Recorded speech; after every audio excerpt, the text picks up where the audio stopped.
Hello and welcome to Donington Park for the highlights of round 13 of the Millers Oils MR2 Championship.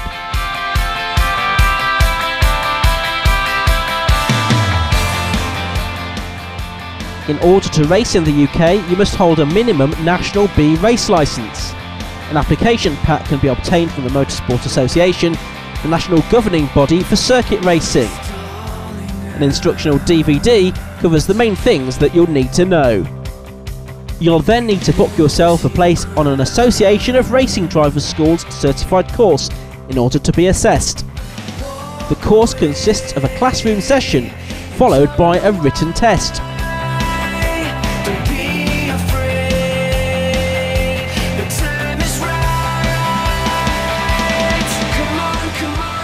You'll also be given some driving instruction from a qualified tutor before being assessed on your ability to drive around a circuit at speed. But the examiner is not looking for you to prove that you're the next Lewis Hamilton. Previous experience is not essential, but a history that included some track days and tuition would certainly improve your chances of passing first time. Once qualified, you'll need to send your completed application form back to the MSA, who will issue you with your National B licence. This is enough for you to start out in the MR2 Championship and many other club level racing series in the UK. Until you've gained your first 6 signatures for successfully completing races, you'll need to display a novice cross on the back of your car to ensure other drivers are aware that you're new to this. The final steps on your journey to becoming a racing driver are to source your safety equipment. You'll need to get hold of a mandatory helmet, race suit, gloves and boots. Now you just need a set of wheels. There are many routes to driving in the MR2 Championship. You can buy a car, build your own, or even hire one for an individual race or a whole season. For more information, check out the website at mr2championship.com.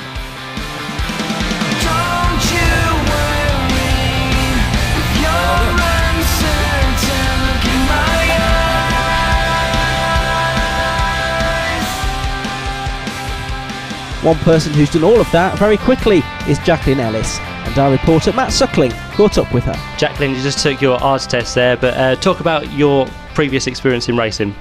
I've been racing since I was 14. I've been brought up around racing, and I started out in mini stocks, winning the Yorkshire Championship and the Sheffield Track Championship when I was 15, including 4 rollovers, which were brilliant.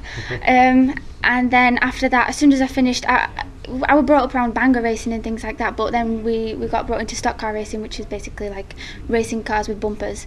As soon as I retired when I was 16, because that's the age you got to retire, retirement at 16, I went into Formula 2 stock cars, which at first were a bit slow to get off and stuff. I broke my wrist within the first few weeks, and obviously did it a bit part-time, you know, like here and there, and it was only really the last year that I really kind of like gone for it. I've gone up a grade.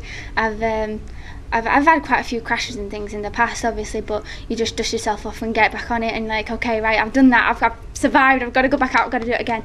And when the guys see you're all broken and stuff, and you get out, you put your lip gloss on and get back, oh my God, what's up with her? You know what I mean? So yeah, racing F2s and stuff is really like toughened me up in a way and made me up to who I am now. Just anything to race, anything to get back out there. So yeah.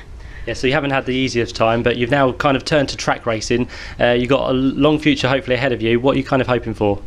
Anything with 4 wheels that's fast, I'll race or I'll drive. Obviously, I can't wait to race these MR2s and all that stuff. It's just going to be fantastic. Just learning a lot will be the main thing for me. Trying to see the differences. Obviously, having to go both ways, as I've mentioned before, I need a sat nav before going round, you know what I mean? But yeah, it's going to be completely different, and I'm just looking forward to all different aspects and learning new things and just trying to get out there and trying a new car, new settings, and hopefully do as best as I can. So yeah, I can't wait. It's going to be fantastic. Now, we're always hoping for more female ladies to get into racing. For you, who has been your main kind of aspiration to get involved with and kind of aspire to? Well, Danica Patrick obviously has done fantastic and stuff with the NASCARs and things, and she's just brilliant, isn't she? But I met a lady last year called Danny Murphy, and she's a drifting driver, and she basically built herself up from the bottom, the same as we have with the stock cars. She built herself up on a man-made, you know what I mean, no budget racers who have just basically built ourselves up, and the amount of achievements that she's had, like being the Queen of Europe as well now, is just absolutely fantastic, taking herself from track to track and just showing that she can do it no matter how much. She's had so much gone against her, as have I, whereas like they say that you can't do it and that you're a girl and girls can't do these kind of things. Well we can, and she's shown it, and hopefully I can show that too. So yeah, it's just, yeah, she's brilliant, and to be like Danny Murphy and just get on with it, it'll be brilliant. Yeah, I'm sure you've had quite a lot of help along the way as well. It's always helped to have that back support. Oh God, I don't know what I'd do without Millers, and the help that Rogue Motorsport has given us and the 750 Motor Club has been absolutely fantastic. I mean, the amount that they do, I mean, Patrick Martel, the amount that he puts into the racing is just phenomenal. And like, as far as the F2s and the racing I've done so far, without my family and the backing of my family behind me, I would not be where I am right now, you know what I mean? And obviously without Millers I wouldn't be racing right now, but my dad doing the engines and doing the bits and the family orientation around the car, without family and without us putting so much into it, we wouldn't be where we are now at all. I would not be racing. So yeah. Well, Jacklyn, great to talk to you, and all the best for the future. Fantastic, thank you. Well, almost 50 drivers have scored points in the MR2 Championship this season, and Matt caught up with one of them who was making a comeback at Donington. Paul Hudson, in the MR2 Championship, you're back this year after a bit of ill health during the year, but you're looking forward to getting back into the race seat? Absolutely, I've missed it completely. Watching them all go round, and I'm back with a vengeance. And I understand you used to race some 30 years ago with some pretty good legends as well.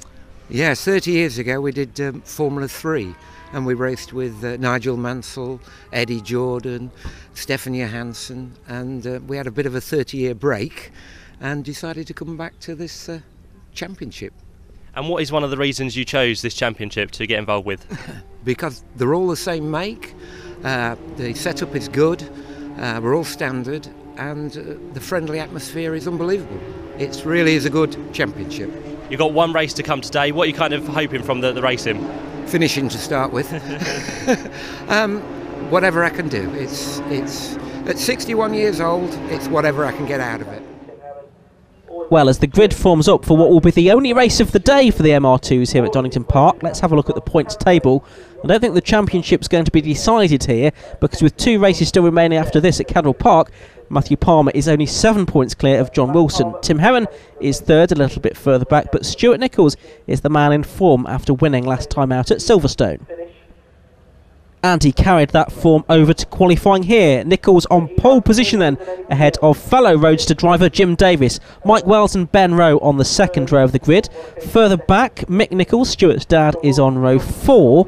Mark Barber was on the podium at Silverstone, he's on row 6. But watch out for Matt Palmer, he's 16th after problems in qualifying, the championship leader with a lot of work to do. With just a single race here at Donington Park today, it's a slightly longer race distance ahead of us. 18 minutes plus 1 lap as the red lights are on and they go out, and away we go. And it's a good start from both front row men. From the outside of row 2, the red car, Ben Rowe, not quite so well away. He loses a little bit of ground. The green car of Michael Wells has got away quite nicely. He's trying to go up the inside of Jim Davis there into Redgate for the first time. And the number 89 car there, the third of the Roadsters, the second of the blue ones, that's Mick Nichols. He's up to 5th from 8th on the grid. Down through Craner Curves they go for the first time. We're on the shorter national circuit here at Donington Park this weekend. It's Stuart Nichols leading, but Jim Davis making a bid for the lead there as they fed down into the old hairpin. We'll see in a moment if he's got that done. There's the number 28 car of Bracknell's Christian White, just tucked in behind Matthew Wallace as they head under Starkey's Bridge for the first time. And Jim Davis has done it. He's got through into the lead of the race, and Michael Wells has followed him through because Stuart Nichols has had a dubious couple of corners. He's dropped back down to 3rd position there. There's Mark Warren-Layton in the blue and yellow car going through shot. The rest of the field making their way around McLean's corner, including the number 42 machine of Andrew Franklin. You can see that he still has the novice cross on the back of his car. Leaders dropping down the Dunlop straight for the first time then, and already Jim Davis is starting to make a little bit of a break here in car number 11. The man from Stratford upon Avon has Michael Wells in second, Stuart Nichols third, it's Ben Rowe fourth. Mick Nichols making a move down the inside there, and he spins and he takes some other cars with him. That's Mark Barber going through the gravel trap. The 72 car that spun is Matthew Wallace. More cars scattering in avoidance as well. One now looks to be fully beached in the gravel. That's the number 96 car of Ian Burgess. He was just left with nowhere to go. It's not unusual to see that kind of chaos down at the chicane at the first lap of a race at Donington Park. It's a shame we've lost one or two cars possibly because of it. The 33 car, the white and red car there, is that of Alex Knight, and off as well in all of that went Tim Heron. The man who lies third in the championship is embedded in the Recticel barriers there on the exit of the chicane. No surprise, red flags fly, the race is being stopped. Well, there's at least two cars that need to be recovered from various gravel traps down at the chicane, and that's going to take a few moments to do. Let's have a look at what happened then. This is on board with Mick Nichols. Matthew Wallace has just gone past him, but Mick Nichols very late on the brakes, and there's some contact there, possibly with Wallace, also I think with Tim Heron's car as well. Mick Nichols' car is briefly left stranded, and there's damage to that car as well. In the meantime, all the cars have scattered left and right. Now this is another view from on board with Christian Watt. Now you can see the late braking Mick Nichols up ahead. What we missed there is the point of contact, but certainly Matthew Wallace spun, and that was the 22 car of Mark Barber going left through the gravel. And here's another view from Matthew Wallace's car. He is going down the inside of Tim Heron, but going down the inside of him was Mick Nichols. There was contact, and Wallace was spun around. He was left facing the traffic as it came through once more, and lucky to avoid further damage. Well, we'll get a restart in a few moments' time, so join us once more after the break.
Welcome back to Donington Park, where we've had a red flag in the Millers Oils Toyota MR2 Championship. It's round 13 and it's been unlucky for some, including Mick Nichols, who sustained damage in that first corner shunt. It's not been a great weekend, it's fair to say, for John Wilson. In the road sports race yesterday, the engine blew on his car, so midnight oil has been burnt and that has been sorted, but now he has a damaged front wing rubbing on his left front tyre. It looks though as if Mick Nichols is going to get out of his car, and the man from Hertfordshire's race is very much over. Meanwhile, John Wilson is heading to the end of the pit lane, so he will start his race from there. A lot of work to do for the man who lies second in the championship coming into this weekend. All set for the off then, a slightly reduced race distance, 15 minutes plus 1 lap. This is on board with Jacklyn Ellis in her first race in the MR2 Championship. She's starting towards the back of the grid, but she's made a good solid start there. Meanwhile up front, let's see if Stuart Nichols is able to hold on to the lead of the race this time. This is the view of John Wilson, and out he goes from the pit lane, and you can see how much distance and how much time he loses, even to the last car to have gone past the pit lane exit. He's going to have to spend a couple of laps even lashing himself onto the back of the pack. Stuart Nichols has made a better start this time. Jim Davies not away quite so well, but Michael Wells is having a look down the inside as they go into the old hairpin. They're side by side on the way out of the corner. Meanwhile, there's a spinner down there. That is Simon Wallace, number 73. He gets the car pointing back in the right direction again very quickly.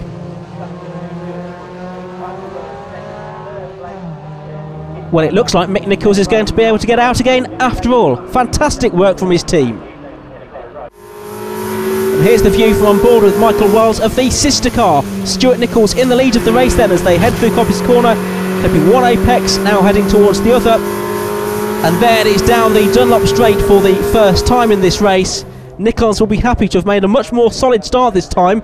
Jim Davies, who was leading at the first time of asking, is down in third position. And look, it's side by side for fourth as well. That's Ben Rowe and Tim Heron, who was dug out of the gravel trap, out of the barriers as well, and he's very much back in this race.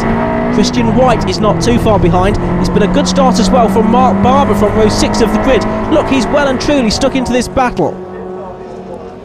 Down towards Redgate for the second time, then Jim Davies trying to go round the outside of Michael Wells. It's Roadster against Mark II, the two of them overlapping there. And I think they're catching Stuart Nichols, if anything, as they now head through Hollywood, down the corner curves for the second time in this race. Glorious afternoon at Donington Park.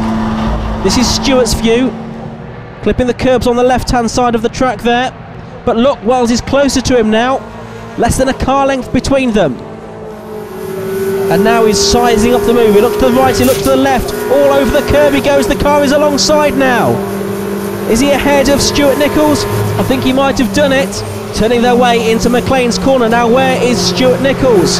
Out over the curb goes Michael Wells. And there is Stuart Nichols. He goes through into the lead of the race. And look, Jim Davies is trying to follow him through as well.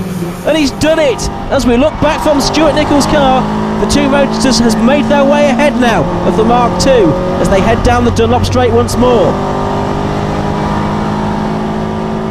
So it's Nichols leading, Davies second, Wells third. It looks like Ben Rowe there is in fourth position at the moment. Into the right hander they go at the chicane. Now the left hander back onto the Wheatcroft Straight. First 5 cars getting away from the rest, but Mark Barber, what an impressive start to the race that was from him. From 12th on the grid up to 5th already. We'll try and keep an eye on what the likes of Matt Palmer are doing as well. Looks to me as if he's in about 9th position. He started the race in 16th, so a very good getaway from Matt Palmer after those dramas for him in qualifying. Every point will count in this championship battle, which will conclude at Cadwell Park in 3 weeks' time. John Wilson, of course, started from the pit lane. We're on board with him now as he's catching the pack here. Down through the Craner curves. Look at all of those cars ahead of him, though, that he needs to try and find his way past. Through the Craners, down towards the old hairpin. Closing ever so slightly on the cars in front. I'm not quite sure that John Wilson's got the pace he would have liked to have had this weekend. Well, there's Palmer in the thick of this battle. He's just tucked in behind Tim Heron there, and just ahead of Alex Knight, who's trying to go around the outside of him now. Alex Knight has only just lost that position to Matt Palmer. He's trying to get it back as they go towards Coppice Corner.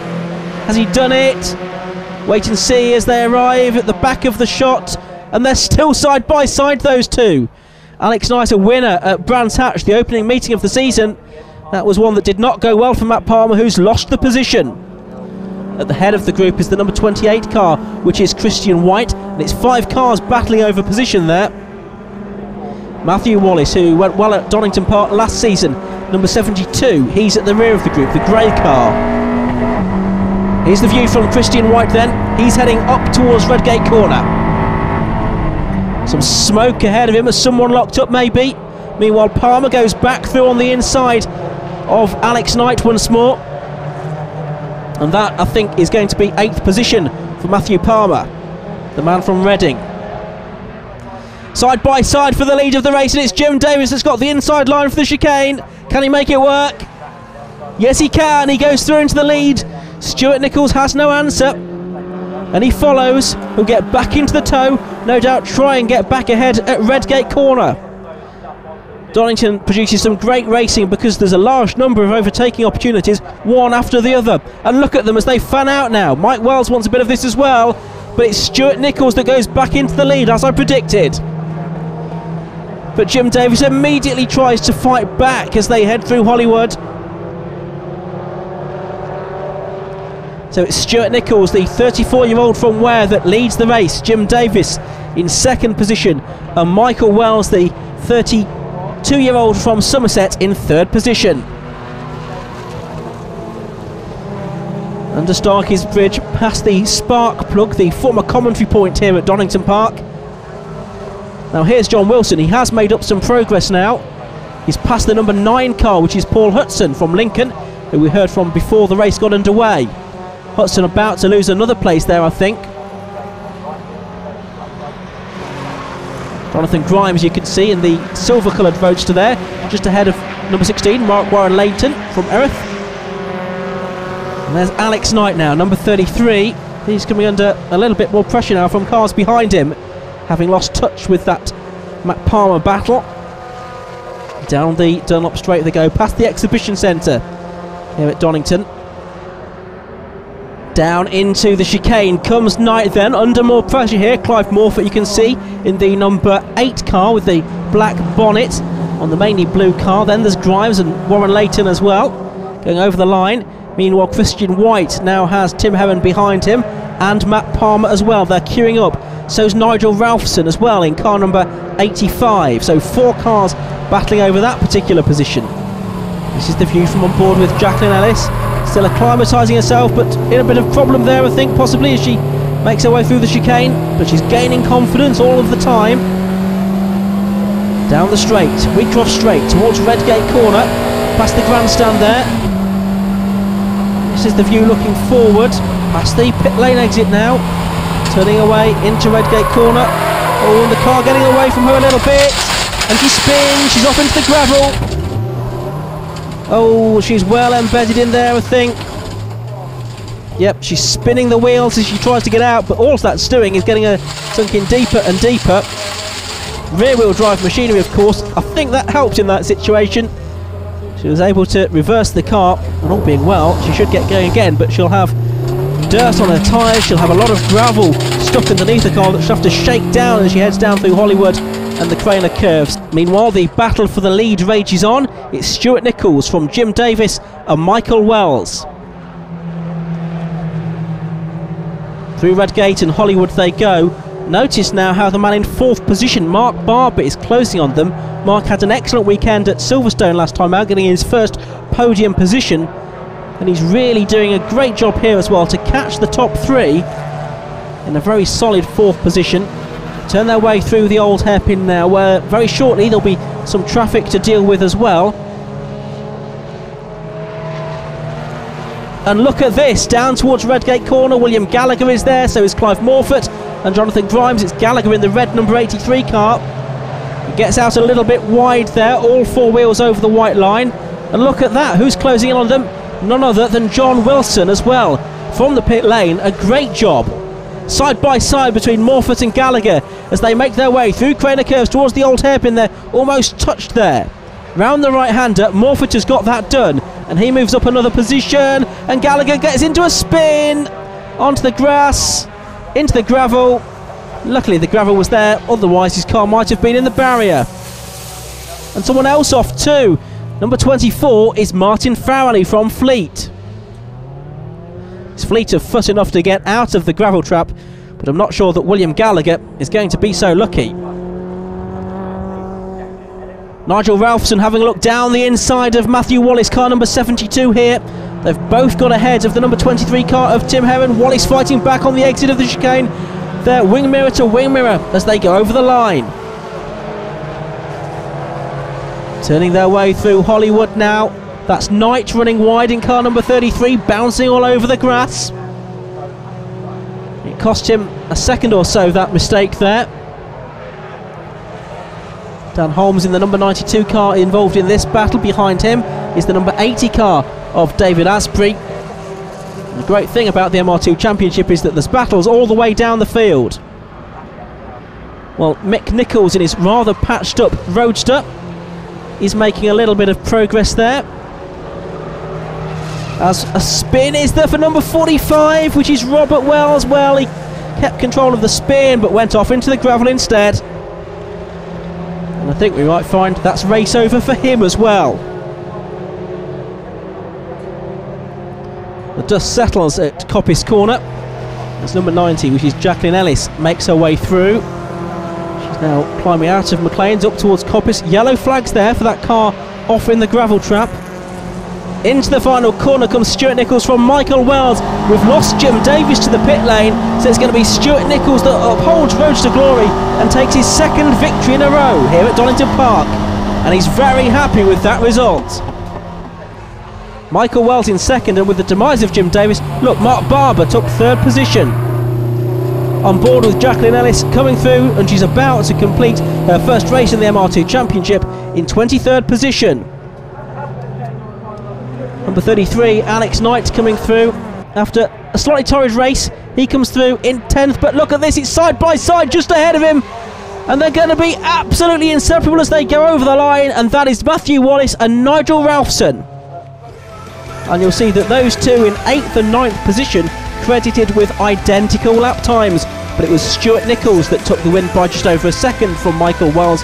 Mark Barber third, then Ben Rowe. Matthew Palmer from 16th up to 5th. John Wilson from the pit lane up to 12th.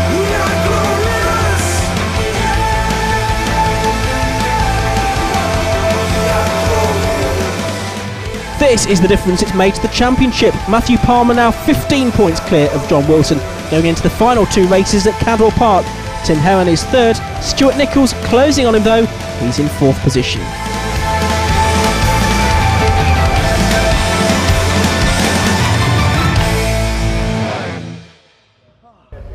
Stuart Nichols, your 4th win of the year, and a nice win there for you here at Donington Park. Yeah, and they really made me work for it hard as well. I got really lucky on having the restart, if I'm being honest. Jim and Mike sort of showed their hand a little bit, so I was a lot more cautious of protecting the line through Craner curves, and then it was just keeping Jim behind me. Then when I saw Jim go off, Mike just took up the lead and was just like going to chase me. So that was hard work. And this stage in the season, the championship is getting towards the end, and with your rivals not doing so well, it helps you out quite a bit. Yeah, my main focus genuinely is on the class, but I'm doing unbelievably well in the overall championship as well, so I'd be a fool not to kind of go for that. The road could just keep giving me a car that just I can just go really fast in. It's fantastic. Well done, Stuart. Good luck for Cadwell. Cheers, thank you. Michael Wells, 2nd place in that race. You're starting to have a good run of form towards the end of the year. Yeah, absolutely. Another 2nd place finish. Still can't quite notch up the victory this year yet. Still just the one from last year. But it's good championship points for me and for the team as well, for Russ Hennessy and the guys. It's pretty good to have a car on form. The car's handling beautifully, and I'm hoping to chase down a runner-up position in the championship. And in that race, the gap between yourself and race leader Stuart was up and down quite a few times. Yeah, I was pushing really hard, a little bit harder than I should have done a couple of times, I think. But Stu said he was pushing hard as well, so I was giving him a good challenge there. Just couldn't quite match it to chase him down towards the end. But a couple of good starts this time, unlike last time here at Donington. But yeah, it's all coming together. Well done, Michael. Looking forward to Cadwell. Cheers. And you can see coverage of the racing at Cadwell Park in 3 weeks' time. Do join us then, but for now, from all of us here at Donington Park, enjoy your racing. Bye-bye.